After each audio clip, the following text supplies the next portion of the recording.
Muy bien, muy bien. Bueno, pues bienvenidos todos. A mí me gustaría, pues, en este espacio, pues, compartir con vosotros, como os decía, todos mis conocimientos y mis aprendizajes y mis reflexiones. Y justamente eso es lo que a mí me gustaría, que no vieseis esta conferencia como simplemente un espacio para decir, este es el formato que tengo que hacer, le pongo foto, no le pongo foto. No, vamos a hablar del contenido, vamos a hablar de ti. Vamos a hablar de lo que realmente tienes que poner en el currículum. No vamos a hablar tanto de formato. De eso vais a tener muchísimos vídeos en YouTube que os van a decir qué formato tienes que hacer, aunque también yo entraré, por supuesto. Pero ya veréis que yo lo que trato es ir un poquito más allá. A ver si me... Aquí, vale. Entonces, creo que lo más importante de inicio... Bueno, antes me voy a presentar para que tengáis una contextualización. Bueno, pues yo estudié pedagogía, soy licenciada en pedagogía, tuve claro que no quería trabajar en instituciones escolares e hice un máster en recursos humanos, hace de eso ya 20 años. Y siempre he orientado mi carrera hacia la selección de personal y los recursos humanos. Es realmente mi propósito, mi talento, ¿no? Mi talento para mí, yo considero, y cada uno tiene que hacer la reflexión cuál es el suyo, es conectar con las personas, ¿no? ¿Y cuál es mi propósito? También, pues, con la empresa pues que tenemos, pues es hacer que los empleados estén mejor tratados en las empresas, desde el principio, desde que se incorporan hasta que se van, pasando por todas las fases. Entonces, yo participo sobre todo en la parte de selección, pero también cada vez más en otros procesos de recursos humanos que hacen que el empleado se sienta más cómodo y mejor en su trabajo. Entonces, aquí en este momento creo que es importante que vosotros penséis en cuál es vuestro propósito. Muchas veces tenemos un trabajo, tenemos otro, pero no nos paramos a pensar exactamente cuál es nuestro propósito. ¿El propósito qué es? El propósito es aquello que le da sentido a tu vida y le da sentido a lo que tú haces, es nuestra razón de ser. Entonces, sería maravilloso pensar que esas 8 horas de trabajo que dedicamos como mínimo al día a trabajar, pues enfocarlas hacia esa guía que es nuestro propósito. ¿Por qué? Porque nos va a hacer sentir mucho mejor a nosotros, en paz, en calma y con más sentido, pero además vamos a dar la mejor versión de nosotros mismos, ¿no? Entonces, pararos a pensar, ¿no? ¿Vosotros creéis que estáis trabajando, guiándoos por un propósito? Y aquí, pues yo había preparado una encuesta para saber realmente, entre los que estamos, pues, si vosotros estáis trabajando respondiendo a vuestro propósito. Vamos a ver si soy capaz de ver dónde estaba el tema de las encuestas. Perdonad. No sé si me puedes dar apoyo aquí, encuestas. Vale, no, bueno. Está bien. Voy a crearla rápidamente. ¿Consideras que trabajas según tu propósito? Porque me interesa mucho conocer vuestra opinión y saber... A ver... Sí o no.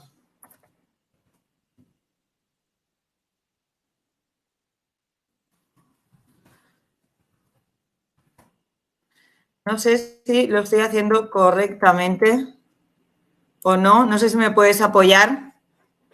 Me gustaría que me pusieras la pregunta, ¿trabajas según tu propósito? Raquel, ya lo estaremos poniendo dentro de poco.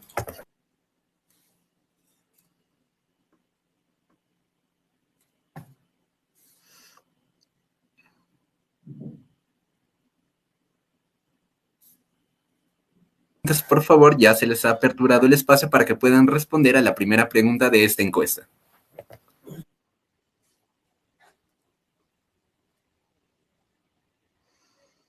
Bueno, me alegro que la mayoría de las personas pues estén trabajando según su propósito. Eso la verdad es que alienta mucho. Muy bien, pues vamos a volver a la presentación. Creo que además de saber cuál es tu propósito, también te tienes que preguntar quién eres, cómo eres tú. Creo que es importante que tú te autoconozcas y sepas si eres una persona más mental, si eres una persona más emocional, cuáles son tus filtros, ¿no? Para codificar la información, ¿no? También si eres una persona más de instinto o, bueno, pues es una manera de conocerse a uno mismo y yo lo hago a través de una herramienta que después os hablaré, que es el Enneagrama, y ayudo a mis candidatos a entender un poco quiénes son, ¿no? Y sobre todo, entender cuáles son tus expectativas y motivaciones. Pues a veces aceptamos trabajos que, pues porque es el amigo de alguien o porque es amigo de mi padre o de mi madre o alguien de la universidad y no nos paramos a tomar decisiones según quiénes somos. Y es muy importante que vosotros os conozcáis pues para aceptar un trabajo o no, sobre todo valorando a qué persona le vais a reportar, porque muchas veces la gente no deja sus trabajos por la empresa, ni siquiera por el puesto, sino por el jefe que tiene. Entonces, ¿quién soy yo?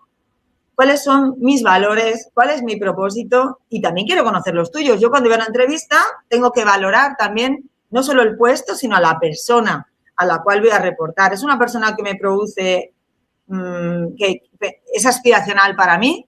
Bueno, es muy importante que esa persona sea aspiracional porque te va a empujar en tu desarrollo, ¿no? Entonces, creo que es importante que seamos conscientes y, bueno, pues yo utilizo una herramienta que es el Enneagrama, pero hay muchas de autoconocimiento para saber cuáles son vuestras expectativas, cuáles son vuestras motivaciones y cómo sois a nivel de personalidad, ¿vale? Bueno, y ahora ya entramos en sí en el tema formato, ¿ok?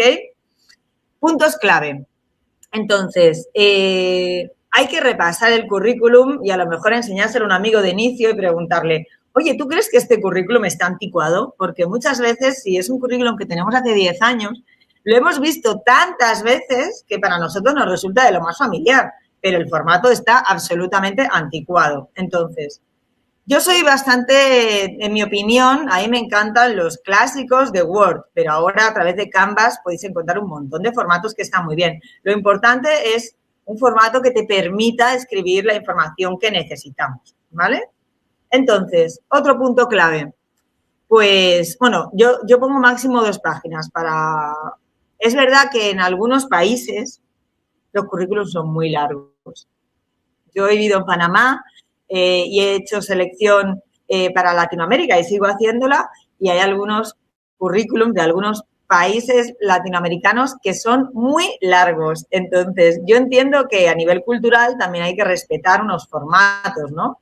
Pero yo recomiendo que máximo sean de 2 hojas, ¿vale? Entonces, otra cosa importante, no es la suma de tus experiencias. Pues la persona que tiene 15, 20 años de experiencia y empieza simplemente a coger el mismo Word de siempre y añadir su última experiencia sin revisar todo lo que tiene, ¿no? Entonces, la mayoría de ese currículum no refleja tu perfil actual porque es algo pasado. Entonces, ¿hay que poner las experiencias anteriores? Por supuesto. ¿Hay que entrar tanto en detalle? Hay que entrar en detalle en aquellas que definen tu perfil.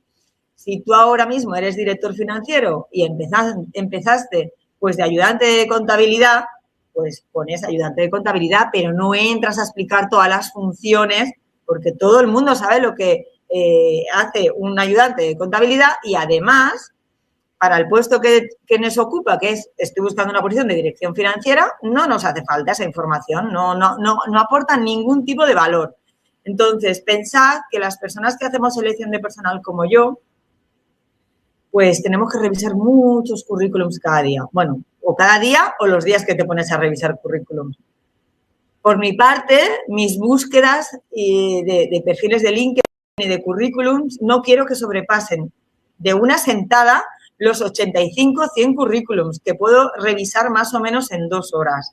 Entonces, ¿cuántos segundos estoy en cada currículum? Muy pocos. Muy pocos, pero claro, es que si yo pongo una posición, una oferta donde estoy buscando un director de marketing y si me apuntan 350 personas, yo quiero revisar todos, yo quiero dar la oportunidad a todos los que se han apuntado, pero necesito que la información esté muy clara. Entonces, el currículum de un vistazo súper rápido, así como súper rápido, tiene que definir tu puesto actual. No es la suma de todas mis experiencias. Tiene que ser visual, ¿vale? Si lo hacéis en formato Canvas, pues lo ponen muy fácil y muy bonito, pero si no lo hacéis en Word, pues utilizar márgenes, espacios, negritas, tamaños de letras para crear niveles de información. Porque si todo está en el mismo formato, cuesta muchísimo llegar a la información. Entonces, que lo primero que se vea es aquello que tú quieres reflejar. Y después, cuando la persona ve que esta persona también ha sido directora de marketing, pues ya empieza a mirar a ver qué tipo de compañía, cuáles han sido las funciones y logros que ha tenido en ese puesto. Pero no podemos poner todo sin ningún tipo de formato porque la persona se pierde bastante y lo último que queremos es que esa persona se pierda a la hora de valorar nuestro currículum. Algo también importante es que al inicio se haga un pequeño briefing que define tu perfil. Nada de generalidades, o sea, nada de hablar de resolución de conflictos ni tus soft skills, que eso ya lo demostrarás en una entrevista por competencias o en la propia entrevista. Vamos a hablar de, bueno, pues si yo me he dedicado a abrir mercados en otros países, cuáles son los sectores que yo domino. Vamos a hablar, bueno, pues si eres matemática, pues y eso crees que como eres una responsable de datos, eso te aporta, pues pon que eres matemática. Entonces, un pequeño briefing para que la persona en un vistazo de muy pocos segundos quiera seguir leyendo tu currículum. Y es ahí importante que tú le dediques tiempo a hacer algo que no sea general, que lo que escribas no lo pueda escribir ningún otro candidato. Eso es lo más importante de tu currículum, que tu currículum sea diferente al resto. Y ahora os voy a explicar cómo hacer eso. Y lo hacemos a través de integrar, que es el siguiente punto clave, las funciones con los logros y resultados en términos de negocio.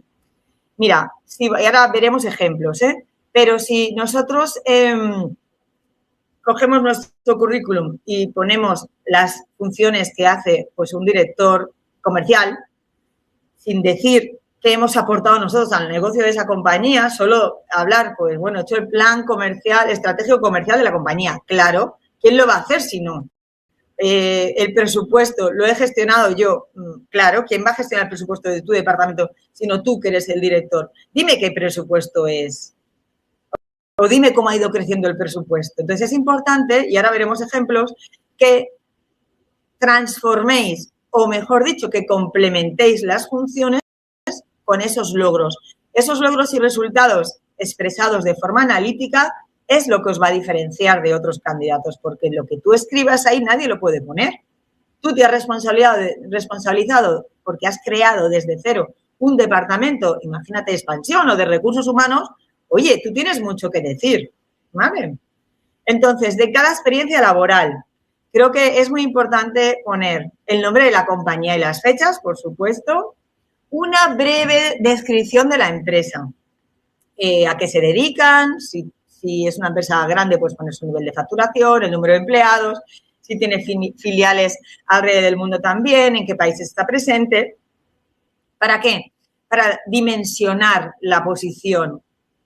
Hay veces que, bueno, pues si trabajas en una empresa muy conocida, Coca-Cola, Diageo, efectivamente, a lo mejor no haría tanta falta hacer esa descripción, pero la mayoría de los casos no son empresas tan conocidas o a lo mejor esa persona es una persona súper joven que está haciendo una criba curricular y es su primer trabajo haciendo criba curricular, tiene 20 años y no se conoce el nombre porque no está tan metida en el negocio. Con lo cual, esa breve descripción de una línea y media, más pequeñita la letra si quieres, ayuda muchísimo a quien está valorando tu currículum, pues a ver, a dimensionar tu posición. El nombre del puesto, ¿vale? ¿A quién reportas? Eso es muy importante. Pues si yo soy el director financiero y reporto a un dueño de compañía, o reporto a un comité de dirección, o reporto al director general. Eso nos ayuda a ver cuál es tu grado de autonomía en la toma de decisiones. No es lo mismo pertenecer al consejo de administración que no pertenecer. No es lo mismo reportar a un dueño de una empresa que a un director general. Entonces, es importante decir a quién reportas. Y si tienes equipo, también hablar de cuál es tu equipo, cuántas personas tienes a tu cargo, ¿vale? Y después ya entramos en las funciones y vamos a fusionar esos logros y funciones. Y ahora vamos a entrar, os voy a explicar y os voy a dar ejemplo para que veáis. Hace ya bastante tiempo que llevo muchos años aconsejando a mucha gente a hacer currículums. Y desde hace 3 años, pues lo he formalizado en un programa de mentoring. Y entonces ahora os voy a dar un ejemplo de una chica que es Carmen, que además después de trabajar mucho tiempo con ella, pues nos hemos hecho amigas y me ha prestado, bueno, todos los currículums, pues me han prestado su permiso para poder mostrarlo, ¿no? Ella es, en estos momentos, directora de Business Intelligence de Just Eat. Just Eat es una compañía tipo, Globo, que llevan la comida a domicilio, ¿no? De restaurantes. Entonces, ella es la directora de Business Intelligence. Ella es matemática. Y entonces, cuando la conocí, pues se presentó con un currículum como el que tenemos a la izquierda, el azul oscuro. Experiencia, pues ella trabajaba, antes de entrar en esta compañía, en Macro, que es un distribuidor de alimentación, ¿no? Y me explicaba sus funciones como directora de Business Intelligence, que pues se encargaba del pricing, de la estrategia de precios, la implementación del software.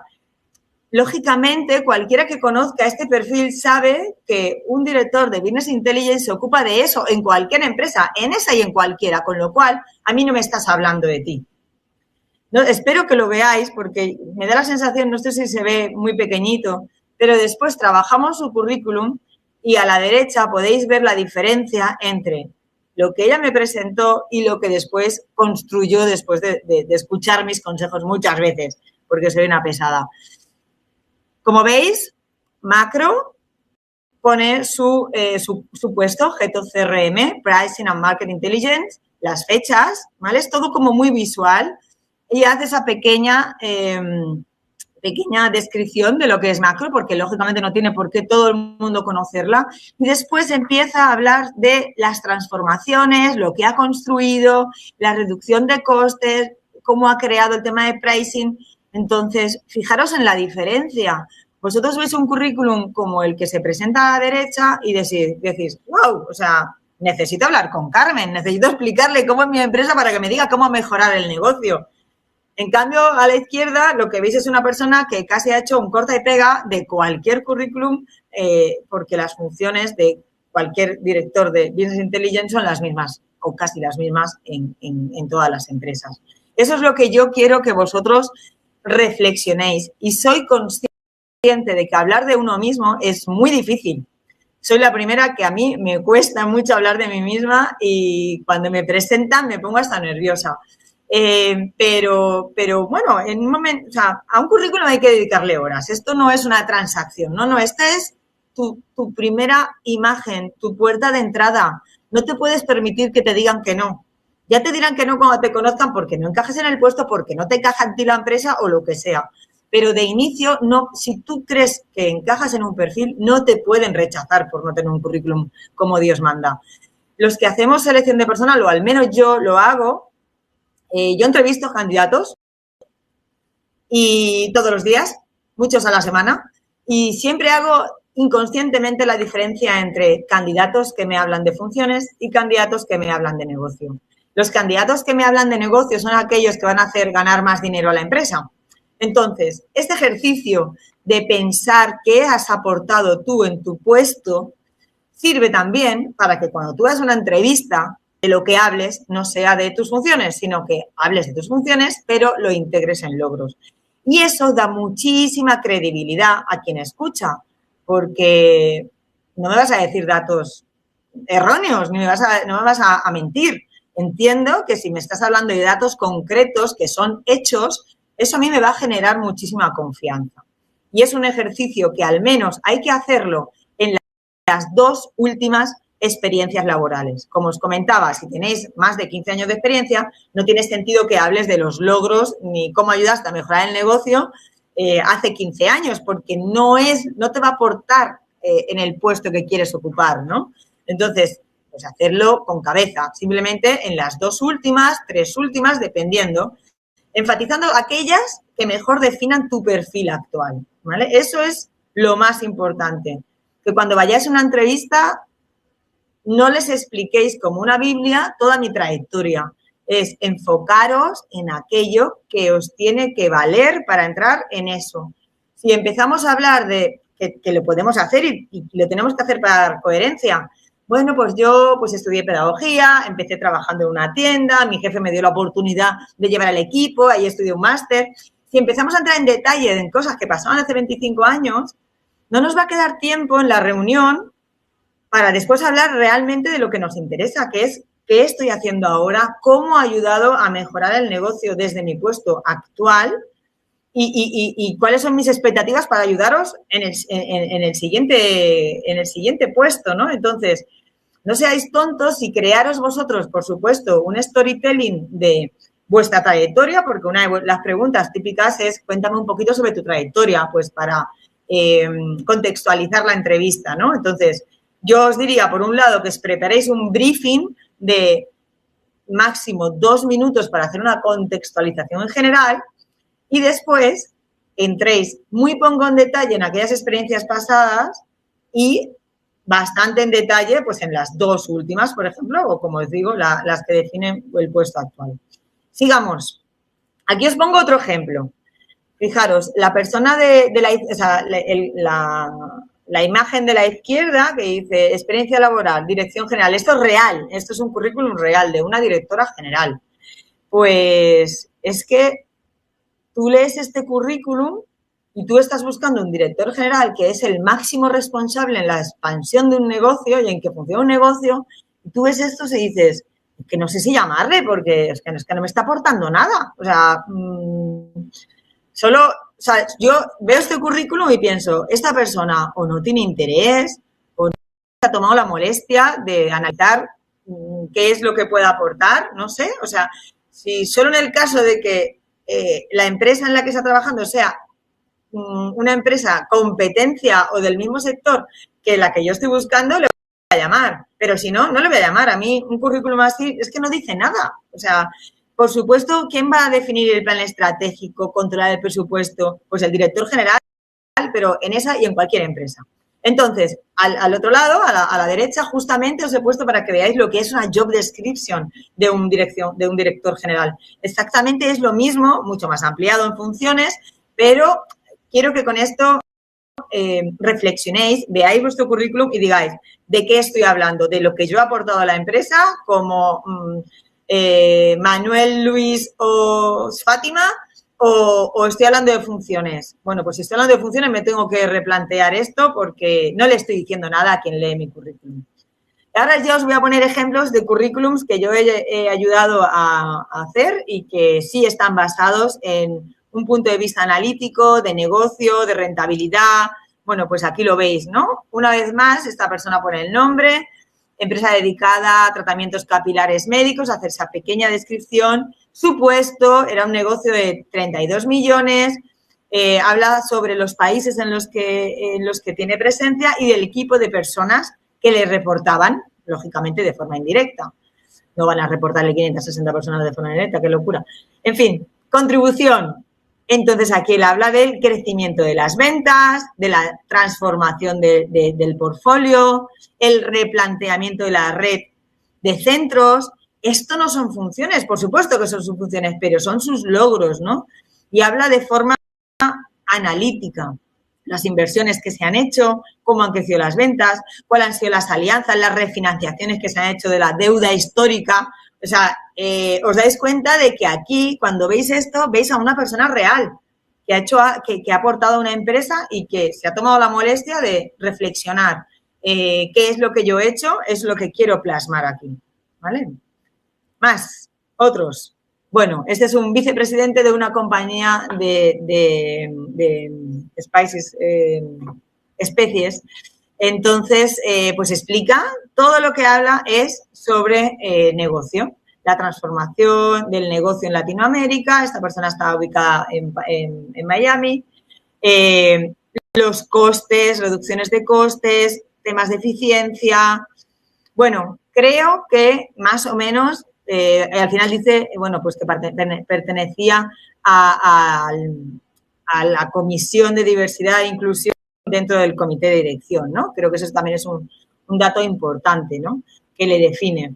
Entonces, más o menos creo que ya os hacéis una idea, ¿no? De lo que quiero deciros. Espero que sí.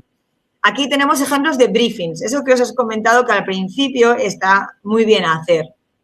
Pues, en este caso, pues, amplia experiencia en puestos de CEO, dirección comercial. Después habla de sus sectores. Habla, ¿qué más? Que está acostumbrada a trabajar tanto en multinacionales, empresas nacionales, fondos de inversión. Esos son datos importantes. Una persona que ya tiene cierta experiencia y que ha trabajado con todo tipo de formatos de empresa es alguien que da cierta garantía, ¿no? La persona de abajo. Vemos a Carmen, la matemática y directora de Business Intelligence. Bueno, pues para ella es muy importante que lo primero que se sepa cuando se lea es que es licenciada en matemáticas y que tiene un MBA. Eso para ella no. Que hable inglés, porque si quieres optar a puestos en multinacional, yo recomiendo que siempre hagáis el currículum en inglés, por defecto. A no ser que os lo pidan en español, pero yo lo haría, sinceramente, ya que tenemos solo una oportunidad. Cuando tú envías un currículum en inglés, ya estás demostrando que tú te manejas en inglés, ¿vale? Después ya se verá. Entonces, hacerlo en inglés, si no tenéis un nivel de inglés bilingüe, que alguien os lo corrija para no hacer el ridículo, pero creo que conviene enviar siempre el de inglés y tener en la recámara el español, o si veis claramente que esa empresa lo va a valorar más en español, pues en español, pero yo lo haría en inglés. Entonces, pasamos del currículum a LinkedIn. LinkedIn es nuestro gran escaparate a nivel laboral. Entonces, así como hay que dedicarle horas al currículum, también hay que dedicárselo a LinkedIn. ¿Por qué? Pues porque aunque vean tu currículum, lo primero que van a hacer es revisar tu perfil de LinkedIn. O simplemente, pues porque si muchas veces, pues yo directamente no veo ni siquiera el currículum. Si hago si publico una oferta en LinkedIn, veo su perfil de LinkedIn. Y entonces eso para mí es un filtro para pasar al currículum, ¿no? Y muchas veces ni lo abro porque es que veo que lo que esa persona, o sea, lamentablemente, a veces de 100 personas te encajan 3. O sea, la gente se suele apuntar a posiciones que no encaja. Entonces, LinkedIn te facilita cuando revisas los currículums, pues primero ver su perfil de LinkedIn y después, si quieres, haces un clic y descargas el currículum. Con lo cual, ya estamos viendo que el primer contacto con tu perfil, tu primera imagen no es el currículum. En muchas ocasiones es LinkedIn. Entonces, eso hay que cuidarlo. Os voy a dar algunos tips para LinkedIn, ¿vale? Específicos. Aquí tenemos a Oswaldo, que se ha prestado voluntario en ser nuestro modelo. Entonces, puntos claves del perfil de LinkedIn. Una foto profesional y natural, que cree confianza en un entorno corporativo. ¿Y cómo lo creamos eso? Principalmente por la ropa, por el fondo. No podemos poner fotos ni de viajes, ni de vacaciones, ni de playas, ni nada por el estilo. Tiene que ser algo lo más corporativo, porque esto es un ambiente, es una red social corporativa, ¿vale? Entonces, una foto, como veis, aquí Oswaldo está estupendamente bien porque pues tiene una postura corporativa, tiene un semblante muy amable que invita a escribirle. Eso es lo que queremos conseguir. Nada de fotos serias, ni mirando otros sitios. Bueno, cada uno ahí es libre, pero estas son mis recomendaciones. En el currículum, no os lo he hablado antes, bajo mi punto de vista, yo no pondría foto, por 2 razones. Una, porque te está ocupando un espacio que no hace falta, la foto no define tu perfil laboral. Pero bueno, en LinkedIn la pueden ver, con lo cual ya tienes cubierto si quieres poner foto, siempre van a ir a tu perfil de LinkedIn. 100% de las veces, cuando vean un currículum, van a ir a tu perfil de LinkedIn. Entonces, yo tampoco pondría foto, porque aunque sea el más guapo o la más guapa del mundo, la más atractiva o el más atractivo del mundo, tú no sabes si a esa persona que está evaluando ese currículum recuerdas a su novio, que le reputeó un montón. Entonces, yo no pondría en el currículum foto, ¿vale? Porque ahí van a valorar tu experiencia, lo que has aportado a una empresa, tu trayectoria. ¿Para qué van a tener una foto? Y ya os digo, después la van a ver en LinkedIn, con lo cual yo en el currículum no podría. No obstante, pues hay gente que defiende poner foto y la pone. O sea, tampoco pasa nada. Y hay veces que en las ofertas laborales te dicen, envíanos tu currículum con foto. Bueno, pues se pone, ¿vale? Entonces, importantísimo. Debajo de tu nombre tienes que citar los puestos que queréis ocupar. Aquí Oswaldo no está buscando trabajo, claramente, bien. No lo ha puesto de forma correcta. Se tienen que poner los puestos. Si yo soy responsable de selección, pondré Raquel Duque Rubio, responsable de selección, headhunter, consultora en recursos humanos, 2, 3 cosas que de diferente manera expresen cuál es mi perfil. ¿Por qué os digo que eso es súper, súper importante? Porque tú cuando como headhunter y como reclutador haces una búsqueda en LinkedIn y aparecen 28 resultados y empiezas a mirar y lo único que ves es la foto, el nombre y el puesto. Y después entras y ya ves todo lo demás, pero tú no entras en los 28 porque te acabas de hacer una búsqueda de 150. Tú no entras uno a uno. Tú, si esa persona pues ya te dice que tú estás buscando un director financiero y te dice que trabaja, que es director general, pues lógicamente esa persona no va a querer bajar a ser director financiero, ¿no? O si estás buscando pues un trabajador social, pues que esa persona debajo de su currículum ponga que es un trabajador social, ¿vale? O sea, es es vital que debajo de vuestro nombre pongáis los puestos que tenéis o a los que queréis optar, porque a veces por búsquedas pues tenéis que pensar en aquellas palabras claves por las cuales os va a encontrar un headhunter. Entonces, además hacer los perfiles en inglés y en español, yo os lo recomiendo. ¿Por qué? Porque tenéis más posibilidades de que con la búsqueda de palabras claves, si no es en uno, es en el otro, pues os puedan encontrar. Las personas que entren en vuestro perfil, ¿cuál van a ver? Pues dependiendo de cómo ellos tengan configurado su perfil de LinkedIn. Si yo lo tengo configurado en español, cuando entre a ver Oswaldo, veré su perfil en español. Y si yo tengo configurado mi perfil en inglés, cuando entre veré su perfil en inglés. Entonces, os recomiendo que lo hagáis en los dos idiomas, ¿vale? Sobre todo porque si os ve gente de fuera que no habla español, pues le estáis dejando sin poder valorar vuestro perfil, porque no lo va a entender, ¿vale? Entonces, ese briefing que hemos hecho para el currículum lo vamos a copiar y pegar, ¿vale? En el acerca de, que es el espacio que te permite LinkedIn para poner tu briefing, ¿vale? Se llama acerca de. Entonces, yo pondría el mismo. Ahí tienes mucho espacio para escribir. Hay gente que escribe la Biblia en verso ahí. Yo, sinceramente, no. O sea, cuanta más información pones, menos impacto tiene la que tú quieres que le llegue.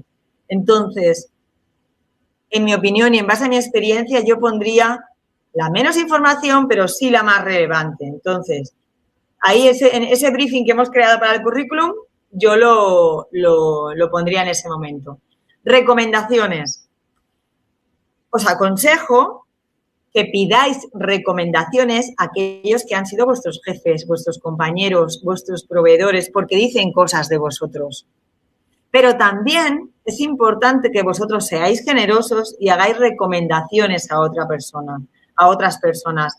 Mira, es algo un poco rebuscado, pero yo cuando estoy valorando un perfil, pues voy a valorar a Oswaldo. Me meto en las recomendaciones que ha hecho. Si no tiene ninguna recomendación hecha a nadie, a lo mejor, y veo que es muy activo en LinkedIn, porque claro, si no es muy activo en LinkedIn, tiene 15 contactos, no voy a tener esta conclusión, ¿no? Pero cuando tú eres generoso, tú regalas esas palabras a personas que han estado contigo, ¿no? Y a las que quieres ayudar por encima de todo. Entonces, hacer referencias a las personas, porque tú en el perfil de LinkedIn ves las que ha hecho y las que ha recibido, ¿no? Cuando yo veo las experiencias, las recomendaciones que ha hecho una persona, esa persona va a destacar de su trabajador, de su compañero, de su jefe, aquello que para ella sean sus valores principales. Entonces, a mí me va a dar información. Y para mí es muy importante que una persona sea responsable, sea fiel y leal, que tenga un compromiso con la empresa. Para mí eso es como mis valores principales. Cuando yo recomiende a alguien, eso va a salir. Entonces, para mí, cuando yo hago entrevistas y quiero valorar a las personas que quiero enviar a un cliente, me es de mucha utilidad ver qué han dicho de las personas que han trabajado con él, porque me está expresando cuáles son sus valores. Y, por supuesto, si no tenéis recomendaciones, os recomiendo, valga la redundancia, que habléis o que le escribáis a vuestro jefe, a vuestro compañero, a vuestro proveedor. Oye, por favor, hazme una pequeña recomendación. A veces te dice la gente, ¿y qué quieres que diga? Pues dices, bueno, pues me interesa, pues por el puesto que yo quiero ocupar, que hables de mi capacidad de liderazgo o de la expansión de negocio que he hecho por Europa, o bueno, pues le puedes dar algunas indicaciones. ¿Ok? Seguimos. Publicaciones y artículos. Yo os recomiendo que si estáis buscando trabajo, seáis visibles en LinkedIn, porque el algoritmo de LinkedIn premia a las personas que son activas en LinkedIn, lógicamente. Entonces, estoy segura que después de vuestros años de experiencia os podéis considerar expertos en algo. ¿Okay? A mí me gusta hablar del currículum porque llevo 20 años, más de 20 años, pues rehaciendo currículums y haciendo selección de personal. Y mis publicaciones van en relación a eso, también a mesas redondas en las que participo, que hablen de mi perfil. Entonces, yo recomiendo que os hagáis vuestro plan de marketing, o sea, vuestro personal branding, y hagáis un calendario de, ¿por qué no?, cada 2 semanas hacer una pequeña publicación. Ni siquiera tiene que ser algo muy grande porque la gente no lee demasiado, pero un título que enganche, que es el 80% en importancia para que abran después esa publicación, un título que enganche incluso en el propio espacio de la publicación. No hace falta que ni siquiera que creéis un artículo, que es dentro del formato de LinkedIn, te da varias opciones, puedes escribir en el espacio de la publicación o puedes clicar y te lleva a otra interface donde pones un artículo, ¿no? Ni siquiera eso, porque el hacer un clic de más a las personas les molesta, ¿vale? Entonces, lo que funciona muy bien es en ese espacio poner un título muy interesante y que la gente, pues, por ejemplo, cuando tu currículum no habla de ti. Es una de las publicaciones que más éxito ha tenido y es bastante sencilla de las que yo he hecho, ¿no? Y después voy dando los tips, ¿no? Entonces, hacer publicaciones os da visibilidad y cuando tenéis visibilidad es más fácil que os encuentren. Entonces, no hace falta que escribáis todos los días, pero ¿por qué no cada 2 semanas, 2 veces al mes? Y además, cuando publiquéis, esa publicación se la mandéis a todos vuestros amigos, a todas las personas que creéis que os pueden ayudar a comentarlo, a darle like. O sea, hay que dedicarse un ratito, pero bueno, es que estamos hablando de que te dediques 1 hora cada 2 semanas y si estás en un momento de búsqueda de empleo, creo que es importante. ¿Ok? Comentar otras publicaciones de otras personas que tengan afinidad, por supuesto, y creo que no hace falta que lo diga, que yo no recomiendo hacer comentarios ni temas políticos, ni demasiado controvertidos.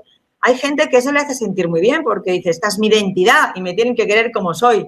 Bueno, si estás buscando trabajo hay que tener una identidad un poquito más neutra, ¿vale? Porque tú no sabes quién lo está leyendo, si le va a sentar mal lo que tú has escrito. Entonces, yo recomiendo que todo lo que se escriba sean aportes de valor, ya sea por comentarios o por publicaciones, sean aportes de valor, respetuosos y que sumen en la diversidad de opiniones, porque si tú te identificas con una ideología y la defiendes a capa y espada, es que te estás perdiendo mucho público y tú no sabes si alguna de esas personas que te están leyendo te pueden dar trabajo, ¿vale? ¿Qué más? Yo decía, dedicarle 1 hora al día es suficiente. Si estás buscando trabajo de forma activa, pues cada día te puedes conectar un ratito, revisar las publicaciones que han hecho tus contactos, darle like, comentar. Es bastante conveniente que si, por ejemplo, eres pues un director de recursos humanos y sabes que vas a reportar al director general y estás buscando trabajo, o si eres una persona del departamento de marketing y vas a reportar a un director de marketing, que en tu red haya muchos directores de marketing. Cuando tú mandas invitaciones a la gente, te permiten enviar 100 cada semana.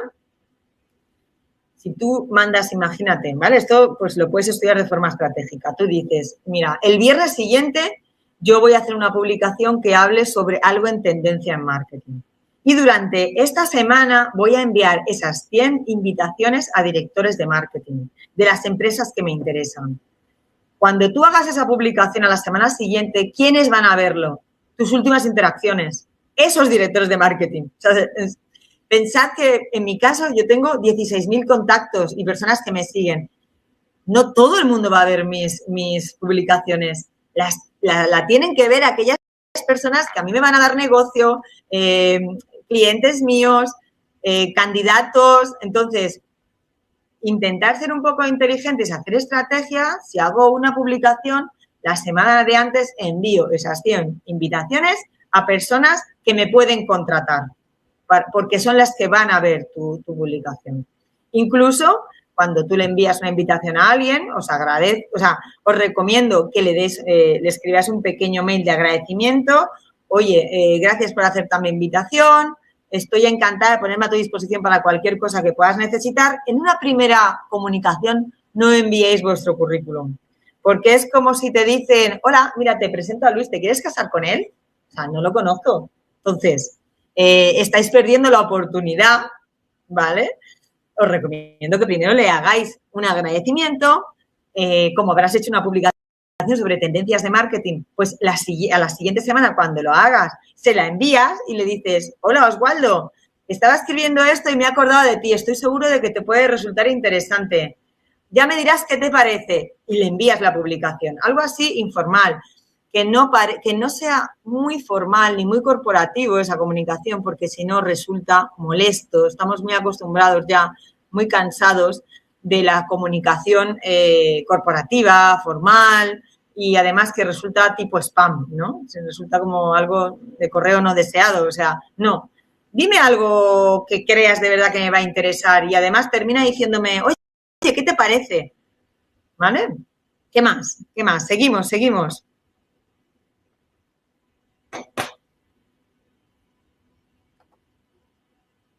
Bueno, como os comentaba, pues yo hace ya como 3 años que creé un plan de un programa. Esto lo muestro para que veáis un poco lo que yo hago con los candidatos, pero sobre todo para que penséis en lo que tenéis que hacer vosotros si estáis, cuál puede ser vuestra guía, ¿vale? Entonces, por supuesto, si alguien necesita apoyo, yo encantada de ayudarle. Pero, ¿qué hago yo en una primera reunión? Pues repasar la trayectoria, los intereses, que esa persona tiene, ¿no? Como yo a esa persona no la conozco y le voy a ayudar a buscar trabajo y tengo que ayudarle a enfocar su currículum, a buscar trabajo, necesito conocer a esa persona. Entonces, ese ejercicio que os he comentado al principio de cuál es tu propósito y quiénes somos, es muy importante que a mí me quede clarísimo, ¿vale? ¿Qué es esa persona?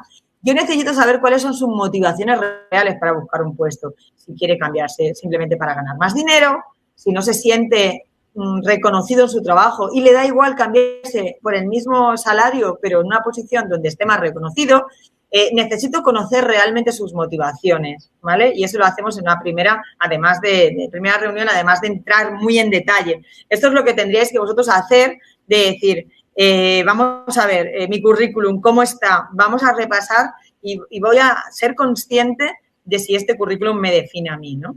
Entonces, hacemos un diagnóstico donde hacemos un análisis total de los mensajes que tienes que dar, cuál es tu discurso, preparar ese briefing de 2 minutos que tienes que decir al principio en una entrevista cuando te pregunta cuál ha sido tu trayectoria, porque tienes muy poco tiempo y además es que es algo que la gente, si no se lo prepara de forma natural, no le sale. Primero, porque está nervioso.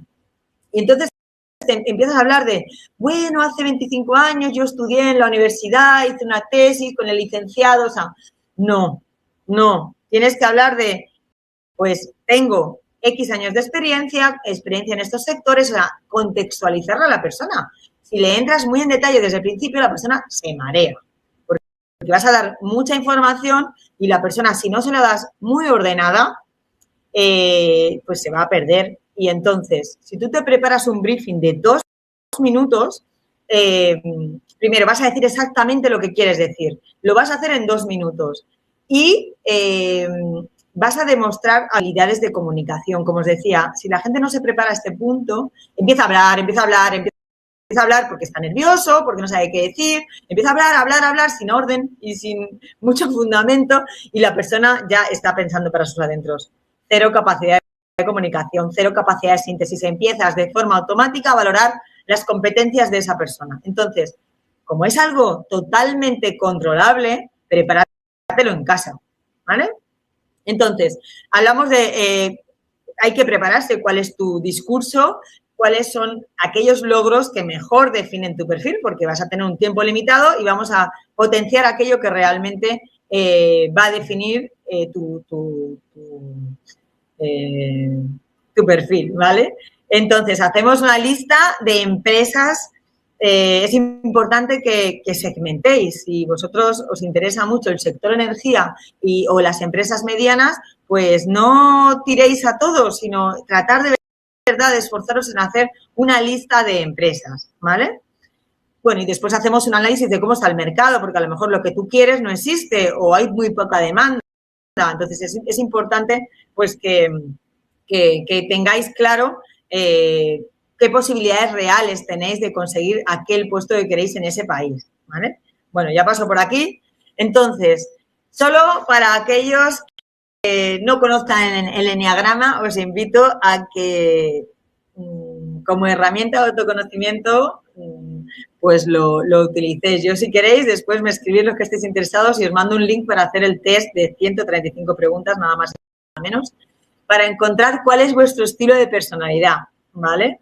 Para mí, en esa primera reunión, donde empiezo a ver la persona y de forma intuitiva veo cuáles creo que son sus intereses, ya le digo, para la siguiente reunión vas a hacer este test, porque yo necesito hacer un diagnóstico con una herramienta de personalidad. Entonces, no sé si lo conocéis, pero muy brevemente os explico los 9 eneatipos, pues para ver dónde vosotros os sentís identificados.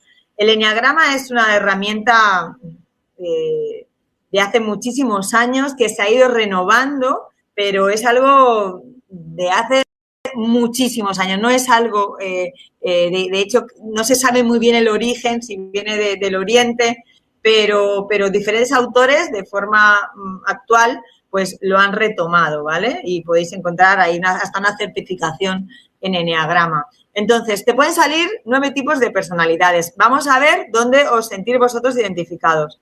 El 1 es el perfeccionista, el correcto, el auditor, el que dice, aquí se hace lo que yo digo porque esto es lo correcto. El que se frustra cuando el resto de personas no hacen lo que ellos consideran que es correcto.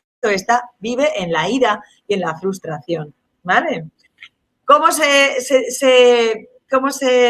Bueno, después os explicaré un poco cómo se centran. El 2 es el servicial, es el altruista, es el ayudador, el que te presta ayuda incluso aunque no se la pidas, el que sabe que te han ingresado al hospital y te lleva flores y dice que se quiere quedar a dormir contigo y te trae comida. ¿Pero por qué hace todo esto? Porque es su estrategia para recibir el reconocimiento y sentir el cariño y el amor de la gente, ¿vale? No se quiere demasiado a sí mismo, todo esto cogerlo en un sentido un poquito global, ¿vale? Y entonces lo que hace es ser servicial con la gente para recibir ese reconocimiento y ese amor que no tiene él por sí mismo.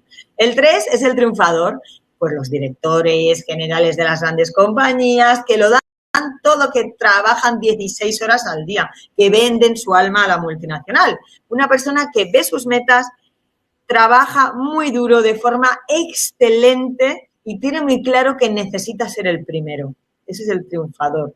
Es el típico al que le preguntas, ¿cómo te va? Y te dice, estupendo, todo fenomenal. O sea, no hace trabajo de introspección. O sea, él es el triunfador y además es el más trabajador casi del eneagrama y el que lo da todo, pero también es el que tiene una meta y le da igual arrasar por el camino.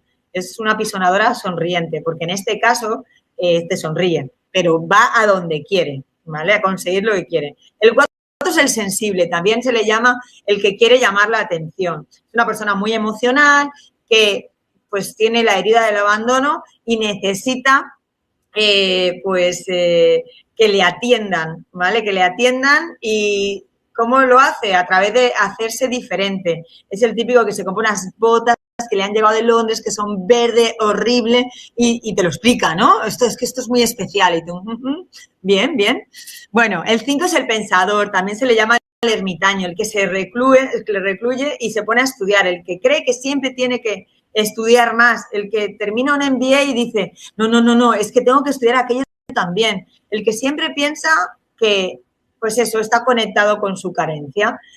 Normalmente es un poquito menos social que el resto y es el típico que cuando estás en una cena, pues él está observando y no se siente tan cómodo siendo el protagonista, sino observando. El 6 es el leal, la persona que para él lo más importante es la seguridad en cualquiera de sus formas, también la lealtad de las personas que tiene a su alrededor. Es como súper importante y lo que necesita es un guía, o sea, está buscando constantemente un guía que le dé seguridad.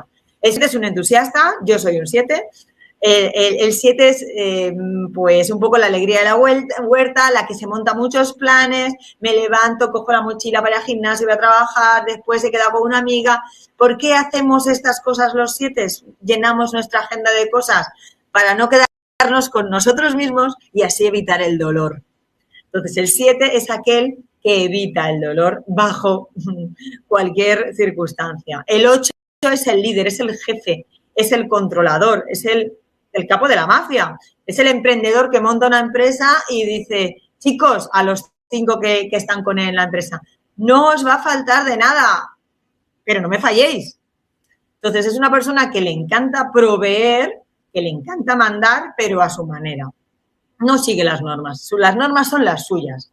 El pacificador, por último, pues es aquella persona que evita totalmente el conflicto. Cuando hay un pacificador en una mesa de amigos, allí no hay manera de discutir, porque es el típico que dice, chicos, todos tenéis razón, porque tú tienes razón en esto, tú tienes razón en esto. Es el que pone orden. ¿Por qué? También porque quiere evitar el conflicto y el dolor, ¿vale? Entonces, esta herramienta te ayuda primero a, bueno, pues te categoriza en estas 7. Hay muchas más información sutil de cada, o sea, hay muchas más cositas de cada uno de ellos. Dentro del 1, pues hay otras 3, dentro del 2 hay otras 3, una persona más conservación, más, bueno, no voy a entrar mucho más en detalle, pero quiero decir, es una herramienta súper completa que cuando tú tienes claro, pues en mi caso, que soy un entusiasta, yo donde me centro es en el 5, es en el que se aparta de todos esos planes, se queda consigo mismo y se hace cargo de él mismo, ¿vale? ¿Ves? El 7 que va hacia el 5. Y me descentro al 1. Cuando yo estoy descentrada, me empiezo a poner así como súper, aquí esto se hace lo que yo diga, porque esto es lo correcto. Me descentro en el 1 y me centro en el 5. Entonces, eso a muchas personas que no han hecho trabajo de autoconocimiento y están un poco preocupados de cómo mejorar, el eneagrama te da realmente es una herramienta de autoconocimiento estupenda, porque cuando te ves reflejado en lo que te dicen, dices, jo, es verdad. Y sobre todo porque te aceptas con tus luces y tus sombras, porque esas sombras hay que abrazarlas, no hay que esconderlas debajo de la cama ni en un cajón. Y también cuando, pues yo hago a veces trabajos en equipo, cuando ayudo a mejorar el ambiente laboral de un equipo, me interesa saber qué eneatipos son y también que entre ellos se conozcan, porque cuando tú conoces a la otra persona, eres mucho más comprensible con sus errores. Y además que cuando todas las personas ponemos nuestros dones sobre la mesa y dejamos que brillen y que quede claro quién es más fuerte en esta rama, esta parte tal, pues se monta allí un equipo de alto rendimiento y mucho más comprensible, como os digo, con los errores. Entonces, para mí, el eneagrama es una estupenda herramienta de autoconocimiento. Y bueno, creo que no hay mucho más. Yo espero haberos ayudado en reflexionar cómo sois, en reflexionar lo que queréis para vuestro futuro y en hacer un currículum a medida de vuestro desarrollo profesional. No es la suma de vuestras experiencias.